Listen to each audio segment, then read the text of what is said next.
সুপ্রিয় শিক্ষার্থীবৃন্দ, সবাইকে স্বাগত জানাচ্ছি আজকের ক্লাসে। আমি মোহাম্মদ নজরুল ইসলাম, পদার্থবিজ্ঞান বিভাগ, আগ্রাবাদ মহিলা কলেজ। আজ পদার্থবিজ্ঞান দ্বিতীয় পত্রের তৃতীয় অধ্যায় চলতরি নিয়ে আমাদের আজকের ক্লাস। আজকের পাঠ্য বিষয়ে পঠিত বিষয় হচ্ছে রোদের উপর তাপমাত্রা প্রভাব। প্রথমত আমরা আলোচনা করব রোদ। রোদ হচ্ছে পরিবাহীর একটি বৈশিষ্ট্য বা ধর্ম, যার কারণে পরিবাহীর ভিতর দিয়ে বিদ্যুৎ চলাচল করতে বাধাপ্রাপ্ত হয়, অর্থাৎ ইলেকট্রন বা চার্জ চলাচল করতে বাধাপ্রাপ্ত হয়। চার্জের চলাচলকে আমরা বিদ্যুৎ প্রবাহ বলে থাকি। কিভাবে বাধাপ্রাপ্ত হয় সেই বিষয়টা নিয়ে আমরা আলোচনা করব এবং তাপমাত্রার পরিবর্তনের কারণে রোদের কিরকম পরিবর্তন হয় সেটি আলোচনা করব, আর কোন কোন বিষয়ের উপর রোদ নির্ভর করে সেটি আলোচনা করব। তাহলে প্রথমত আমরা আলোচনা করে নিই। আজকের পাঠ হচ্ছে আমাদের দ্বিতীয় পাঠ। প্রথম ক্লাসে আমরা আলোচনা করছিলাম যে তড়িৎ প্রবাহটা কি। তারপরে আমাদের আলোচনা ছিল তড়িৎ প্রবাহের দিক কি। তড়িৎ প্রবাহ বা বিদ্যুৎ প্রবাহ হচ্ছে ইলেকট্রনের চলাচল। ইলেকট্রনের চলাচলকেই বা চার্জের চলাচলকেই আমরা বলি তড়িৎ প্রবাহ বা বিদ্যুৎ প্রবাহ। আর এটার দিক কোন দিকে হয়? উচ্চ বিভব থেকে নিম্ন বিভবের দিকে। তারপর ইলেকট্রন যখন বা চার্জ যখন চলাচল করে তখন সেটি সর্বদা একই গতিতে চলতে পারে না। কারণ কেন? কারণ যখন আমরা বৈদ্যুতিক শক্তি দিব, অর্থাৎ বিভব পার্থক্য দিব পরিবাহীর ভিতরে, তখন সেটি ইলেকট্রন তড়িৎ শক্তি প্রাপ্ত হয়। কিন্তু চলার সময় পরিবাহীস্থ অর্থাৎ পরিবাহিকার যে পদার্থের তৈরি তার উপাদানে অর্থাৎ তার পরমাণুগুলোর সাথে বাধাপ্রাপ্ত সংঘর্ষ হয়। সংঘর্ষের ফলে শক্তির তারতম্য হয়, বেগের তারতম্য হয়, ফলে একই বেগে সবসময় চলে না, গড় দ্রুতি নিয়ে চলে। সেই গড় দ্রুতিটাকেই আমরা বলি ইলেকট্রনের ত্বরণ বেগ। সেই রাশিমালাটিও আমরা ইতিমধ্যে প্রতিপাদন করছি গত ক্লাসে। সেটি ছিল কি? V = I divided by NAE। এই সমীকরণটি আমরা ত্বরণ বেগের রাশিমালা প্রতিপাদন করছি আমরা VD = I divided by NAE। আর আমরা তড়িৎ প্রবাহ মাত্রার সমীকরণ প্রতিপাদন করছিলাম গাণিতিক সংখ্যা থেকে I = Q/T। এবং এই দুটি সমীকরণ থেকেই আমরা আমাদের গাণিতিক সমস্যা সমাধান করছিলাম। এটি হচ্ছে আমার গত ক্লাসের রিভিউ। তো আজকের ক্লাসে যেটি আমরা করব সেটি হচ্ছে প্রথমত আলোচনায় আমরা রোদের বিষয় নিয়ে আলোচনা করব। তো আমরা ওহমের সূত্র একটু আলোচনা করি। ওহমের সূত্র হচ্ছে সকল সূত্রের জনক বলা হয় ইলেকট্রিসিটির ক্ষেত্রে। ওহমের সূত্রকে সকল সূত্রের জনক বলা হয়। 1826 সালে জার্মান পদার্থবিজ্ঞানী জর্জ সাইমন ওহম তড়িৎ চলাচল সংক্রান্ত পরিবাহীর ভিতর দিয়ে একটি সূত্র অবতারণা করেন। সেই সূত্রটাকে ওহমের সূত্র নামে পরিচিত। যদি তাপমাত্রা নির্দিষ্ট থাকে, নির্দিষ্ট তাপমাত্রায় এবং পরিবাহীর ভৌত অবস্থাগুলো যদি অপরিবর্তিত থাকে, তাহলে কোনো পরিবাহীর ভিতর দিয়ে যেই পরিমাণ বিদ্যুৎ প্রবাহিত হবে তা তার দুই প্রান্তের বিভব পার্থক্যের সমানুপাতিক। যেমন আমরা এখানে একটা পরিবাহী নিলাম, এটি একটি পরিবাহী তার, পরিবাহীর একটা অংশ। এর ভিতর দিয়ে বিদ্যুৎ প্রবাহিত হচ্ছে, I পরিমাণ বিদ্যুৎ প্রবাহিত হচ্ছে এই প্রান্ত থেকে এই প্রান্ত। এই দুই প্রান্তের বিভব পার্থক্য, যদি V হয়, বিভব পার্থক্য না থাকলে ইলেকট্রন চলাচল করে না, বৈদ্যুতিক ক্ষেত্রে ইলেকট্রনকে তাড়িত করে, তখন বিভব পার্থক্য থাকতেই হবে, না হলে পরিবাহীর ভিতরে বিদ্যুৎ চলাচল করে না। তো বিভব পার্থক্য যদি V হয়, দুই প্রান্তের প্রবাহ যদি I হয়, তাহলে ওহমের সূত্রের গাণিতিক রূপ হচ্ছে I প্রপোর্শনাল টু V। কখন তাপমাত্রা যদি নির্দিষ্ট থাকে এবং পরিবাহীর ভৌত উপাদানগুলো যদি অপরিবর্তিত থাকে, অর্থাৎ তার দৈর্ঘ্য, প্রস্থচ্ছেদের ক্ষেত্রফল এবং উপাদান যদি একই থাকে, তাহলে তখন আমরা সবসময় প্রবাহ মাত্রা পাবো বিভবপার্থক্যের সমানুপাতিক। বা এখান থেকে আমরা গাণিতিকভাবে লিখতে পারি I ইকুয়াল টু সমানুপাতিক ধ্রুবক ইন্টু জি। এই জিটা হচ্ছে সমানুপাতিক ধ্রুবক, এটাকেই আমরা বলে থাকি পরিবাহিতা। পরিবাহিতা, বিদ্যুৎ পরিবাহিতা, এটা একটা পরিবাহীর একটি বৈশিষ্ট্য বা ধর্ম। অর্থাৎ পরিবাহিতা এই ধর্মটা যার বেশি সেখানে সহজেই বিদ্যুৎ চলাচল করবে, যেখানে কম সেখানে, অর্থাৎ যার পরিবাহিতা কম বিদ্যুৎ চলাচলে সেখানে বাধাপ্রাপ্ত হবে।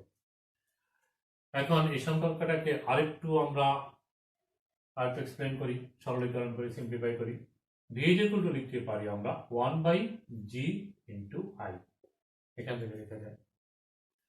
বা এখান থেকেই আমরা লিখতে পারি V ইকুয়াল টু IR।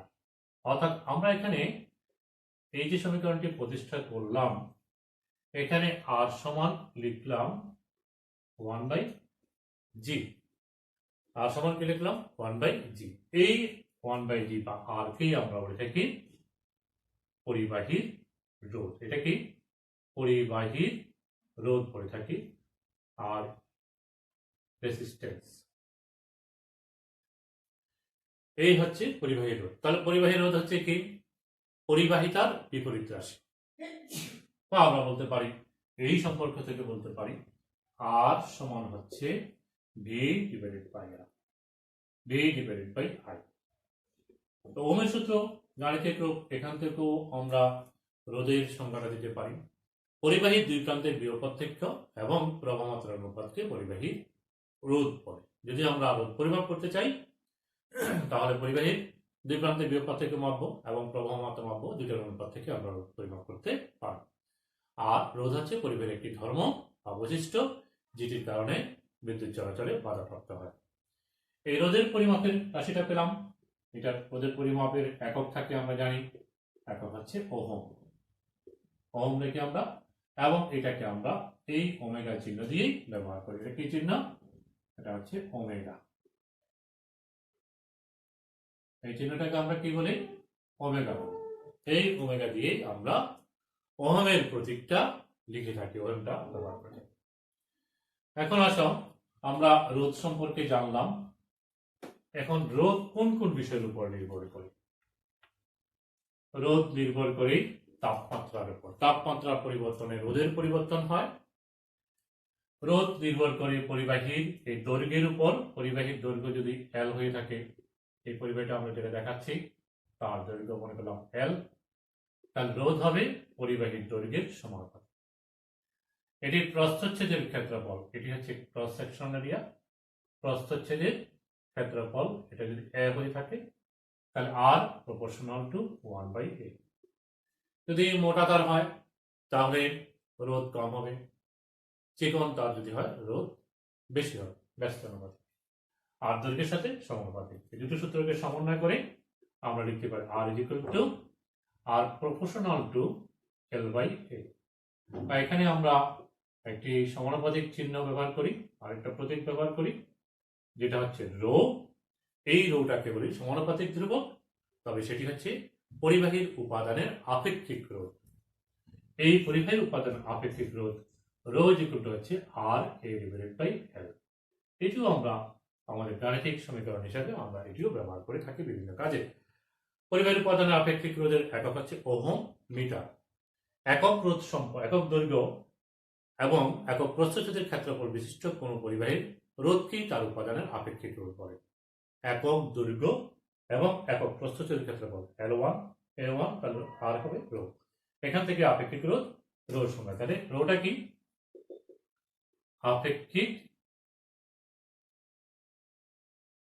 আপেক্ষিক রোধ। আমরা এই আপেক্ষিক রোধটাও পেলাম। তাহলে আরেকটা রাশি পেলাম আমরা কি, আপেক্ষিক রোধ। আপেক্ষিক রোধের সংজ্ঞা হচ্ছে একক দৈর্ঘ্য এল যদি 1 হয়, প্রস্থচ্ছেদের ক্ষেত্রফল যদি 1 হয়, তাহলে রো হবে আর এর সমান। এখান থেকে এই সংজ্ঞাটা দিচ্ছি আমরা। একক দৈর্ঘ্য ও একক প্রস্থচ্ছেদের ক্ষেত্রফল বিশিষ্ট কোন পরিবাহী রোধকেই তার উপাদানের আপেক্ষিক রোধ বলে। তাহলে আমরা এই জিনিসটা দেখলাম যে কি, রোধ দৈর্ঘ্যের উপর নির্ভর করে, উপাদানের উপর নির্ভর করে এবং প্রস্থচ্ছেদের ক্ষেত্রফলের উপর নির্ভর করে, তাপমাত্রার উপরও নির্ভর করে। তাহলে কে কি লিখতে পারি আমরা, একটু লিখতে পারি। রোধ নির্ভরশীল, নির্ভরতা অর্থাৎ কোন কোন বিষয়ের উপর নির্ভর করে। নির্ভরশীল রোধ কিসের উপর নির্ভরশীল? তাপমাত্রার উপর নির্ভরশীল। তাপমাত্রার পরিবর্তনের সাথে সাথে রোধ পরিবর্তন হয়, সেটি আমরা আজকে আলোচনায় রাখবো। তারপরে আমরা দেখলাম দৈর্ঘ্যের উপর নির্ভরশীল। দৈর্ঘ্যের উপর প্রস্থচ্ছেদের ক্ষেত্রফলের উপর রোধ নির্ভর করে, উপাদানের উপর নির্ভর করে। তারপরে চাপেরও একটি প্রভাব আছে। খেয়াল করো, কয়েকটা বিষয় বললাম। দৈর্ঘ্য, প্রস্থচ্ছেদ এবং উপাদানের উপর যে নির্ভর করে, তা নিয়ে আমরা একটা সমীকরণ প্রতিষ্ঠা করলাম, R is equal to rho into L by A. এই সমীকরণটা যদি তাপমাত্রা এবং চাপের প্রভাব একটু বলি। রোদের ক্ষেত্রে, চাপের পরিবর্তনের ক্ষেত্রে রোদের মান বাড়ে, তবে খুব সামান্য পরিমাণ বৃদ্ধি পায়। এত কম নগণ্য হয় যে কি, চাপের প্রভাব নাই বলে আমরা বিবেচনা করি। তাহলে চাপের কোনো প্রভাব নেই, এটি আমরা বিবেচনায় আনতে পারি, এটি আমরা বিবেচনা করতে পারি। কিন্তু চাপের একটি প্রভাব আছে, কত?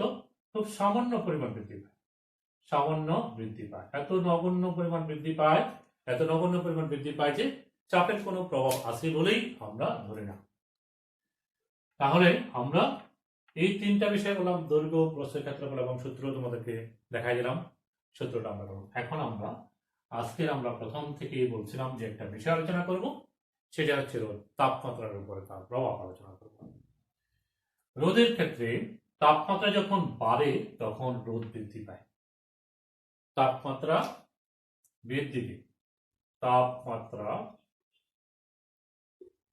বৃদ্ধিতে রোধ বৃদ্ধি পায়। তাপমাত্রা বৃদ্ধিতে রোধ বৃদ্ধি পায়, এই আলোচনাটা আমরা এখন রাখছি। তাপমাত্রা বাড়বে, আমরা কি তাপ দিব? সেটি হতে পারে, নানা কারণের সৃষ্টি হতে তাপ বাড়তে পারে। তবে বিদ্যুৎ যখন চলাচল করবে, অর্থাৎ ইলেকট্রন যখন চলাচল করবে পরিবাহীর ভিতর দিয়ে, তখন কিন্তু তাপমাত্রা বাড়তে পারে। পরিবাহীতে মুক্ত ইলেকট্রন থাকে, এই মুক্ত ইলেকট্রনগুলো পরিবাহীতে যখন চলাচল করে, মুক্ত ইলেকট্রন ইতস্তত বিক্ষিপ্ত অবস্থায় চলাচল করে এবং পরিবাহীস্থ পরমাণুর সাথে থেকে শক্তি সংগ্রহ নিয়ে সেই এক পরমাণু থেকে আরেক পরমাণুতে যায়।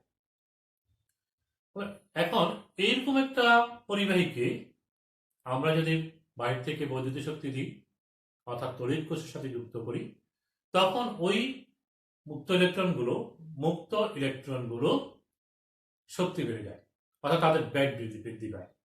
বাইরে থেকে বৈদ্যুতিক চাপের কারণে ইলেকট্রনগুলোর ব্যাগ বৃদ্ধি পায়। ব্যাগ বৃদ্ধি পাওয়ার কারণে তাদের গতিশক্তি বেড়ে যায়। ফলে ইলেকট্রনের সাথে যে তাদের পরমাণুগুলোর, যে মুক্ত ইলেকট্রনগুলোর সাথে পরমাণুর পরিবাহীস্থ যে পরমাণুর সাথে সংঘর্ষ হয়, সেই সংঘর্ষের পরিমাণ বেড়ে যায় এবং ওই পরমাণুগুলো শক্তিও বেশি সঞ্চয় করে। তাহলে তখন আমরা জানি সাধারণ তাপমাত্রায় পরমাণুস্থ পরিবাহীর পরমাণুগুলো কম্পনরত অবস্থায় থাকে। যখন আমরা বাহির থেকে বৈদ্যুতিক শক্তি প্রয়োগ করলাম, ইলেকট্রনগুলো গতিশীল হওয়ার পরে, ইলেকট্রনগুলো গতিশক্তি বৃদ্ধি পাওয়ার পরে তাদের সাথে সংঘর্ষ হওয়ার কারণে ইলেকট্রন থেকে পরমাণুগুলো শক্তি সঞ্চয় করে, এগুলো আরো বেশি শক্তি বেড়ে, অর্থাৎ পরমাণুগুলো কম্পন আরো বেড়ে যায় এবং এর কারণে দেখা যায় যে কি, পরমাণুতে তাপ উৎপন্ন হয়। যখন তাপ উৎপন্ন হয় পরিবাহীতে, যখন তাপ উৎপন্ন হয় তখন দেখা যায় পরিবাহীতে তাপ উৎপন্ন হয় যখন পরমাণুগুলো কম্পনের কারণে, পরমাণুগুলো শক্তি সঞ্চয়ের কারণে, অর্থাৎ বাইরে থেকে শক্তি দেওয়ার কারণে ইলেকট্রন থেকে শক্তি সঞ্চয় করে পরমাণুগুলোর কম্পন বেড়ে যায়, আরো কম্পন বেড়ে যায়, তাদের বিস্তার বেড়ে যায়, কম্পনের বিস্তার বেড়ে যায়। তখন সেখানে তাপ উৎপন্ন হয়।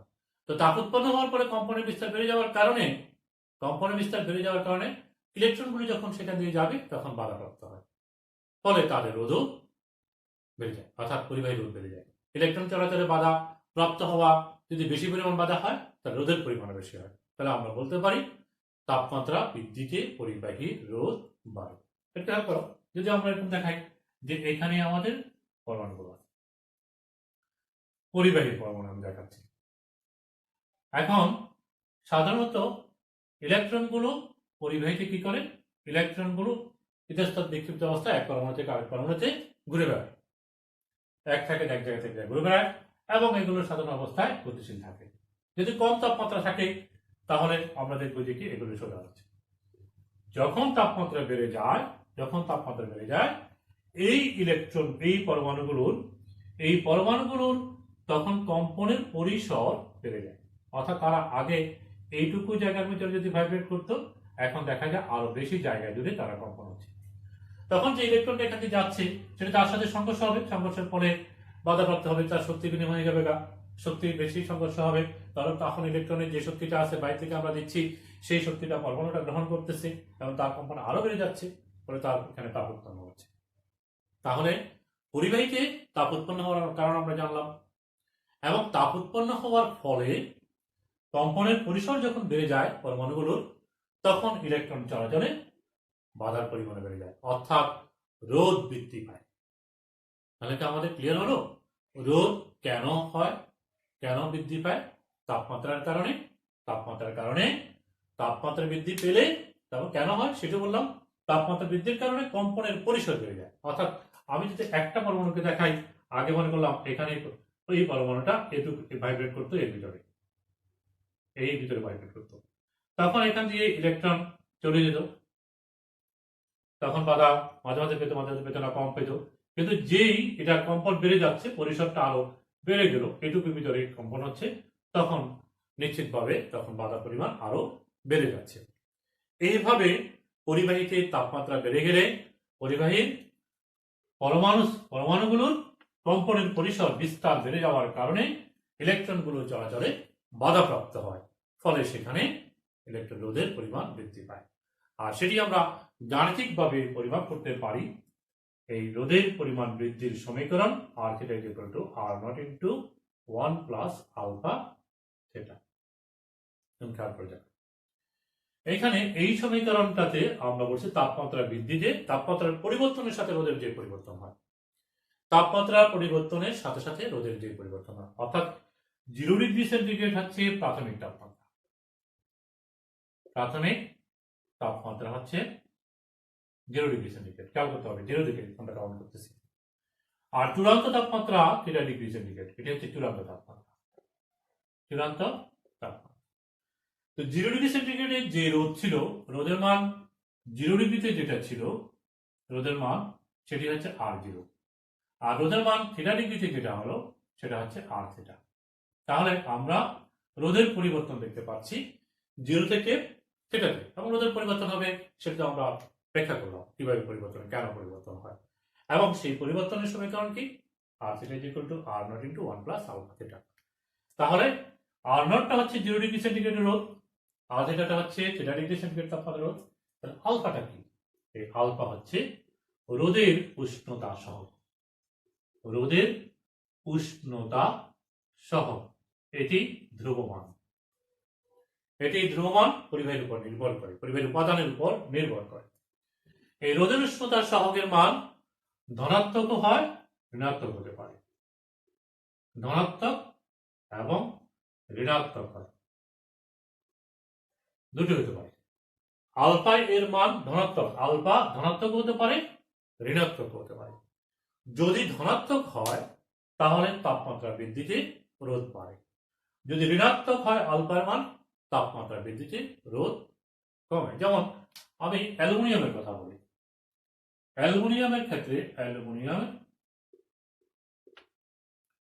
ক্ষেত্রে আমরা রোধের উষ্ণতা সহগ পাচ্ছি 3.5 into 10 to the power -3 per degree centigrade. আর আমরা কার্বনের ক্ষেত্রে যদি বলি, কার্বনের ক্ষেত্রে হচ্ছে -6 into 10 to the power -2 per degree centigrade, একটা ধনাত্মক আর একটা ঋণাত্মক। তাহলে অ্যালুমিনিয়ামের ক্ষেত্রে তাপমাত্রা বৃদ্ধিতে রোধ বাড়বে আর কার্বনের ক্ষেত্রে তাপমাত্রা বৃদ্ধিতে রোধ কমবে। সাধারণত ধাতব পরিবাহী যেগুলো সেগুলোর ক্ষেত্রে তাপমাত্রা বৃদ্ধিতে রোধ বাড়ে আর অর্ধপরিবাহীর ক্ষেত্রে তাপমাত্রা বৃদ্ধিতে রোধ হ্রাস পায়। অর্ধপরিবাহীর ক্ষেত্রে তাপমাত্রা বৃদ্ধিতে মুক্ত ইলেকট্রনের সংখ্যা বেড়ে যায়। অর্ধপরিবাহীতে তাপমাত্রা বৃদ্ধিতে মুক্ত ইলেকট্রনের সংখ্যা বৃদ্ধি পাওয়ার কারণে অর্ধপরিবাহীতে তাপমাত্রা বৃদ্ধিতে রোধ হ্রাস পায়। তাহলে তাপমাত্রা যদি হ্রাস পায় রোধের মান হ্রাস পেতে পারে। তাপমাত্রা হ্রাস পেতে একটা পর্যায়ে দেখা যায় কোনো কোনো পদার্থের ক্ষেত্রে তাপমাত্রা একেবারে শূন্যতে চলে আসে। এই ঘটনাটাকে বলা হয় অতি পরিবাহিতা, আর ওই পদার্থগুলোকে বলা হয় অতি পরিবাহী পদার্থ। তাহলে আমরা পরিবাহী, অপরিবাহী, অর্ধপরিবাহী পরে আরেকটি পদার্থের কথা আমরা জানলাম, সেটা হচ্ছে কি অতি পরিবাহী। অতি পরিবাহী পদার্থ, সুপার কন্ডাক্টিভ মেটাল বলে থাকি। আর এই ঘটনাটাকে বলি আমরা অতি পরিবাহিতা। যেমন পারদের ক্ষেত্রে আমরা দেখি, পারদ ক্ষেত্রে 4.2 কেলভিন তাপমাত্রায় পারদের তাপমাত্রা যখন 4.2 কেলভিন হবে তখন তার রোধ শূন্য হয়ে যায়। এই তাপমাত্রায় পারদের রোধ 0 হয়। সীসার ক্ষেত্রে আমরা যদি বলি, সীসার ক্ষেত্রে 7.4 কেলভিন তাপমাত্রায় রোধ শূন্য হয়, অর্থাৎ অতি পরিবাহী ধর্ম আচরণ করে। এরকম আমরা অতি পরিবাহী আমরা ব্যবহার করে থাকি। সাধারণত আমরা কম্পিউটারের মেমোরি কিংবা প্রসেসর উন্নয়ন ক্ষেত্রে আমরা এটি অতি পরিবাহী পদার্থগুলি ব্যবহার করা হচ্ছে। সাম্প্রতিক সময় এটা খুব বেশি আগের না, 1911 সাল থেকেই আমরা এই অতি পরিবাহী ধারণাটা পোষণ করতেছি। তাহলে আমরা কি আলোচনা আছি? আমরা এখন আলোচনা করতেছি তাপমাত্রা পরিবর্তনে রোধের কিরকম পরিবর্তন হয়। তাপমাত্রা বৃদ্ধিতে আমরা পরিবাহীর ক্ষেত্রে রোধ বাড়ে, তাপমাত্রা হ্রাসে পরিবাহীর রোধ হ্রাস পায়। এবং ধনাত্মক যদি হয় উষ্ণতা সহগের মান, তাহলে সেটি তাপমাত্রা বৃদ্ধিতে রোধ বাড়ে। আর যদি উষ্ণতা সহগ ঋণাত্মক হয় তাপমাত্রা বৃদ্ধিতে রোধ হ্রাস পায়, অর্ধপরিবাহীর ক্ষেত্রে যেটি আলোচনা করলাম। এই সমীকরণ থেকে রোধের উষ্ণতা সহগের সমীকরণটি আমরা এইভাবেই প্রতিষ্ঠা করতে পারি। এটি হচ্ছে রোধের উষ্ণতা সহগের সমীকরণ। এখানে দেখো উপরেও রোধের একক, নিচে রোধের একক কাটা যাবে, নিচে থিটা থাকবে, তাহলে এটার একক হবে কি পার ডিগ্রি সেন্টিগ্রেড। আমরা এটা কিভাবে লিখি?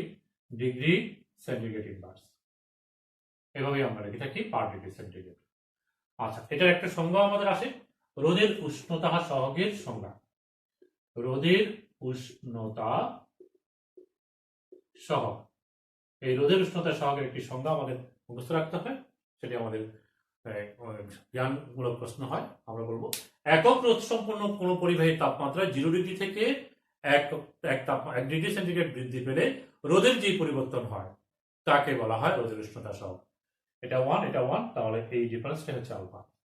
অর্থাৎ আর নট যদি 1 হয়, থিটা যদি 1 হয়, তাহলে আলফা মানে হচ্ছে R theta minus are not, অর্থাৎ রোধের পরিবর্তন। একক রোধ সম্পন্ন কোন পরিবাহীর তাপমাত্রা 1 ডিগ্রি সেন্টিগ্রেড বৃদ্ধিতে রোধের যে পরিবর্তন হয় তাকে বলা হয় রোধের উষ্ণতা সহগ, এবং একক হচ্ছে পার ডিগ্রি সেন্টিগ্রেড।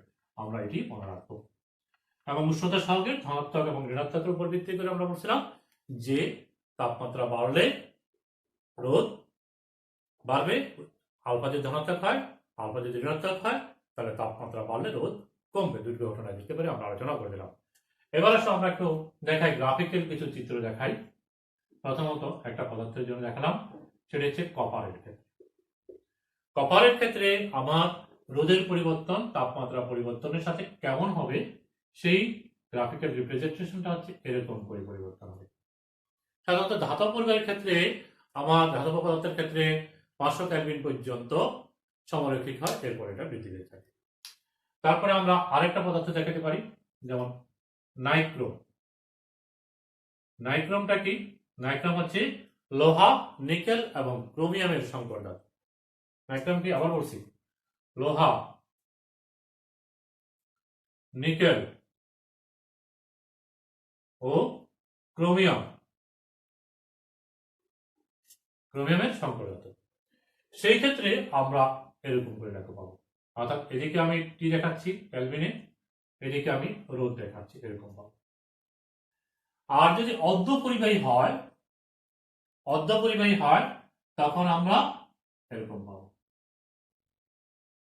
এটি হচ্ছে অর্ধপরিবাহী, অর্ধপরিবাহী। তাহলে আমরা কিছু গ্রাফ আলোচনা করতেছি, দেখাচ্ছি এদিকে আর এদিকে হচ্ছে ক্যালভিনে দেখাচ্ছি। আর অধিপরিবাহীর ক্ষেত্রে আমরা পাবো এরকম,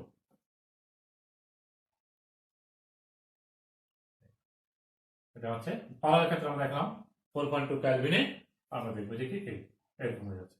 এটা হচ্ছে অতি পরিবাহীতে, অতি পরিবাহীর ক্ষেত্রে আমরা এখানে দেখবো। তো আমরা কয়েকটি গ্রাফ এখানে দেখালাম, আমরা একটু খেয়াল রাখবো গ্রাফগুলো কেমন হচ্ছে এবং পরিবর্তনটা কেন হচ্ছে সেই বিষয়টা আমরা আগে আলোচনা করছি, এবং সেখান থেকে আমার গ্রাফগুলো উপস্থাপন হবে। তো এখানে নাইক্রোমের ক্ষেত্রে আমরা বলছিলাম যে কি এটার মধ্যে কি স্ট্রেট হবে না, এটা কিন্তু খুব সামান্য সামান্য পরিবর্তন হয়, পরিবর্তন খুব সামান্য হয়। এখানে যদি আমরা গ্রাফে বলি এটা 100, এটা 50, তাহলে এটা হবে যে কি 400, 800 এরকম, অনেক বেশি তাপমাত্রার জন্য পরিবর্তন খুব সামান্য হয় নাইট্রোজেনের মতো। ম্যাঙ্গানিন ক্ষেত্রে হয় এরকম, আমরা আরো কিছু পদার্থ আমরা পাই, সেগুলি নাইট্রো ম্যাঙ্গানিন ক্ষেত্রে আমরা এগুলো দেখতে পাই। তাহলে আমরা তাপমাত্রা পরিবর্তনে রোধের যে পরিবর্তন হয় তার একটি গাণিতিক সমীকরণ আমরা প্রতিষ্ঠা করলাম, সেটা আমরা আলোচনা করলাম, সেটা হচ্ছে R theta equal to r naught into 1 plus alpha theta. এই সমীকরণটি তাপমাত্রার সাথে রোধের পরিবর্তন। তাহলে আমরা একটি গাণিতিক সমস্যা করে আজকে, একটু গাণিতিক সমস্যাটা করে আমরা এটাকে একটু মনে রাখার চেষ্টা করি। গাণিতিক সমস্যাগুলো আমার পদার্থবিজ্ঞানে করা খুব দরকার, পদার্থবিজ্ঞানের ফলাফলটা আমরা পরিমাপ করে। তো আমরা তাহলে এই গাণিতিক সমস্যাটি আমরা সমাধান করি। গাণিতিক সমস্যাটা হচ্ছে কি, একটি পরিবাহীর রোধ 0 ডিগ্রি সেন্টিগ্রেড ও 100 ডিগ্রি সেন্টিগ্রেড তাপমাত্রায় যথাক্রমে 4 ওহম ও 6 ওহম যদি হয়, তাহলে 150 ডিগ্রি সেন্টিগ্রেড তাপমাত্রার রোধ কত হবে। 0 ডিগ্রি এবং 4 ডিগ্রিতে, 0 ডিগ্রি এবং 100 ডিগ্রির জন্য দেওয়া আছে, 0 ডিগ্রিতে হচ্ছে 4 ওহম, 100 ডিগ্রিতে হচ্ছে 6 ওহম। এখন 150-এ কত হবে? তো এটা কি অভিনয় করে করা যাবে না? যাবে না, কারণ পদার্থবিজ্ঞানের সূত্রগুলো আমরা সরাসরি সমানুপাতিক হারে পরিবর্তন হচ্ছে না মানগুলো। আমরা জানি যে রোধের যে পরিবর্তন হয় সেটি এই সমীকরণ অনুযায়ী হয়। এই পদার্থবিজ্ঞানের যে সমস্ত সংখ্যাগুলো অনেক সময় আমাদের নাম কম জানার কারণে আমরা দেখি মাঝে মাঝে যারা একদম কম পড়ে তারা ওই পদার্থবিজ্ঞানের মূল সূত্রে না গিয়ে দেখা যায় হঠাৎ করে কোনো গাণিতিক প্রবলেম এই তোমার পাটিগণিতের মতো করে সমাধান করে ফেলে। সেটি সম্ভব না, কারণ পদার্থবিজ্ঞানের প্রতিটা বিষয়ে পরিবর্তন যেটি হয়, পরিমাপ যেটা আমাদের করতে হয়, সেই পরিমাপের যেটা আলাদা আলাদা সমীকরণ আছে, ওই সমীকরণ অনুযায়ী আমাদের পরিমাপ করতে হবে। তো আমাদেরকে বলছে 0 ডিগ্রিতে এবং 100 ডিগ্রিতে দুটো জিনিস দেওয়া আছে, কারণ আমাদের বের করতে হবে 150 ডিগ্রিতে কত হবে। তাহলে আমরা যদি বলি এখানে আমাদের, আমরা বলতে পারি 0 ডিগ্রিতে রোধ হচ্ছে R0 ইকুয়াল টু হচ্ছে 4 ওহম, 100 ডিগ্রিতে রোধ হচ্ছে 6 ওহম। আমাদেরকে এখন বের করতে হবে 150 ডিগ্রিতে রোধ কত হবে। আমরা রোধকে আর দিয়ে লিখি আর টেম্পারেচার গুলো বেশি লিখছি সবগুলো, এই সমীকরণ থেকে আমরা সেটা করবো। যদি আমরা 150-এর জন্য করতে চাই তাহলে আমার সমীকরণটা হবে 150 equal to R naught into 1 plus alpha into যেটা হচ্ছে 150। তারপর আমি সেটার জায়গায় 150 বসাচ্ছি। এখন এইটা অঙ্ক করতে গিয়ে আমরা আর নট পাচ্ছি কিন্তু আলফা পাচ্ছি না, তাহলে আলফার সমীকরণটা এখান থেকে করতে হবে, বের করতে হবে। অর্থাৎ 0 এবং R0 এবং R100 এটা অ্যাপ্লাই করে, অর্থাৎ R100 এর জন্য আমরা ইকুয়েশনটা লিখতে পারবো R100 is equal to R0 into 1 plus alpha theta. Alpha theta মানে 100। এটি আমরা 100 ডিগ্রি সেন্টিগ্রেডের জন্য এই সমীকরণটা আমরা লিখতে পারি। আমরা জানি লিখে এই সমীকরণ থেকেই আলফা বের করবো। আমরা সরাসরি আমরা এটা করতে পারি, যেমন আলফা ইজ ইকুয়াল টু আমরা লিখতে পারি R100 minus R0 divided by R100 into 100। এটা হচ্ছে সেটার জন্য সরাসরি তুমি ইকুয়েশনটা এখানে অ্যাপ্লাই করে বসাই ফেলতে পারবা। তো এখানে মানগুলো বসানোর পরে আমরা ক্যালকুলেশন করার পরে যে মানটা আমরা পাই সেটা দেখো, এখান থেকে আমরা যদি বসাই, এটা হচ্ছে 6, এটা হচ্ছে 4, এটা 6 মাইনাস 4, আর এটা হচ্ছে 4 ইন্টু 100, তাহলে 2 ডিভাইডেড বাই 400, অর্থাৎ 2 ডিভাইডেড বাই 200, 1 ডিভাইড বাই 200 অর্থাৎ 0.005 হবে। আর আমরা জানি আপেক্ষিক এই রোধের উষ্ণতা সহগের একক হচ্ছে পার ডিগ্রি সেন্টিগ্রেড, এই এককটা সমান লিখলাম। তাহলে এই মানটা আমরা এখানে বসাই দিই। এই সমীকরণে আমরা লিখবো আবার অঙ্কটি সমাধান করার জন্য প্রথমে এটা করার পরে আবার লিখবো এটা। তাহলে আর নট কত? আর নট হচ্ছে 4, আর এখানে 1 প্লাস আলফা হচ্ছে 0.005 ইন্টু 150, থিটার মানটা এক্ষেত্রে আমরা করলাম এটা 1 প্লাস 0.75 হবে। তো এখানে ক্যালকুলেশন করলে আমরা পাবো 7 ওহম। তাহলে আমাদের কাঙ্ক্ষিত সমীকরণে এই গাণিতিক সমস্যাটি সমাধান হয়ে গেল। আর 150 ডিগ্রি যে রোধ কত হবে সেটি আমরা নির্ণয় করলাম। তো এখন একটু বলি যে এই সমীকরণটা তুমি যখন ব্যবহার করবা, আমরা এখানে সরাসরি এখান থেকে ইউজ করতে পারছি না, কারণ আমার এখানে আর নটটা কিন্তু আমার জানা থাকলেও আলফা জানা নাই। আবার কোনো কোনো ক্ষেত্রে দেখলে কোনো অঙ্কে আমার আর নটটা জানা নাই, তখন এই সমীকরণটা অ্যাপ্লাই করে, অর্থাৎ আগের যেগুলো দেওয়া আছে তার উপর ভিত্তি করে আমাকে আলফা বের করতে হবে। অর্থাৎ আমরা যেভাবে যে কৌশলে পদার্থবিজ্ঞানের সমস্যাগুলো সমাধান করি, অর্থাৎ একটা সমীকরণের যে তথ্যগুলো সরাসরি দেওয়া নাই, সেটি অন্য কোনো প্রক্রিয়া আমাদেরকে সেটা বের করে এনে তারপর সমীকরণটি সমাধান করতে নিচ্ছে, সেই প্রক্রিয়াটা আমাদের জানা থাকবে এবং তথ্যগুলো আমাদের দেওয়া থাকবে। তো তুমি যদি ধৈর্য ধরে যদি খুব বিষয়টা ভালো করে অনুধাবন করো, তাহলে তুমি এটি সমাধান করতে সক্ষম হবা। তো এতক্ষণ পর্যন্ত আমাদের ক্লাসে সবাই ছিল। তাহলে আমরা যদি রিভিউ করি, আমাদের আজকের ক্লাসে আমরা কি করছি? আজকের ক্লাসে আমরা যেটি জানলাম সেটি হচ্ছে রোধটা আসলে কি। রোধ জানার জন্য আমরা ওহমের সূত্র জেনে গেলাম, ওহমের সূত্রের গাণিতিক রূপ জেনে গেলাম। আমরা ওহমের সূত্রের গাণিতিক রূপ I আর এই সমীকরণটি আমরা প্রথমে প্রতিপাদন করলাম। তারপরে রোধ আমরা আলোচনা করলাম যে রোধ কোন কোন বিষয়ের উপর নির্ভর করে, তখন আমরা আরেকটি সমীকরণ বের করলাম, rho into L by A. এই সমীকরণের আজকে কোনো গাণিতিক সমস্যা সমাধান করি নাই। এই সমীকরণটা তোমরা অ্যাপ্লাই করবা, এটার উপর ভিত্তি করে তোমরা এসসিটু করছো, এটার উপর ভিত্তি করে যে সম্পর্কগুলো আছে সেই সম্পর্কগুলো একটু সমাধান করার চেষ্টা করবা। তার এই দুটো সমীকরণ করলাম এবং শেষে আমরা আরেকটা সমীকরণ করলাম, সেটি হচ্ছে এই সমীকরণটা। এই সমীকরণটাকে আমরা বলতে পারি R theta is equal to R naught into 1 plus alpha theta. এই তিনটি গাণিতিক সমীকরণ আমরা আমাদের আলোচনায় পেয়ে গেলাম এবং সাথে সাথে আমরা জানলাম যে আমার তাপমাত্রা বৃদ্ধিতে কিভাবে পরিবর্তন, তাপমাত্রা বৃদ্ধি রোধ পরিবাহের ক্ষেত্রে দেখা যায় রোধ বাড়ে এবং তাপমাত্রা বৃদ্ধিতে অর্ধ পরিবাহের ক্ষেত্রে রোধ কমে। আর কোনো কোনো পদার্থের ক্ষেত্রে আমরা দেখেছি কি রোধ শূন্য হতে পারে, যেগুলিকে আমরা অতি পরিবাহী পদার্থ বলি। তাহলে অনেকগুলো বিষয় আমরা আজকে আলোচনা করলাম। তোমরা এই বিষয়গুলো আমাদের স্থিতিটিকে প্রথম অংশের পরের অংশে আছে, অর্থাৎ প্রথম কোনো কোনো বইটা একদম প্রথম দিকেই আছে, তাহলে সেগুলো ভালো করে খেয়াল করবা, কারণ এগুলো আমার খুব বেসিক প্রশ্ন, এগুলো আমাদের পড়তে হয়, জানতে হয়। আশা করি তোমরা এগুলো সহজেই উপলব্ধি করতে পারবা। তো এখন পর্যন্ত আমার সাথে সবাইকে তার সঙ্গে থাকার জন্য আবারও ধন্যবাদ জানিয়ে আজকের ক্লাস এখানেই সমাপ্তি ঘোষণা করছি। আল্লাহ হাফেজ।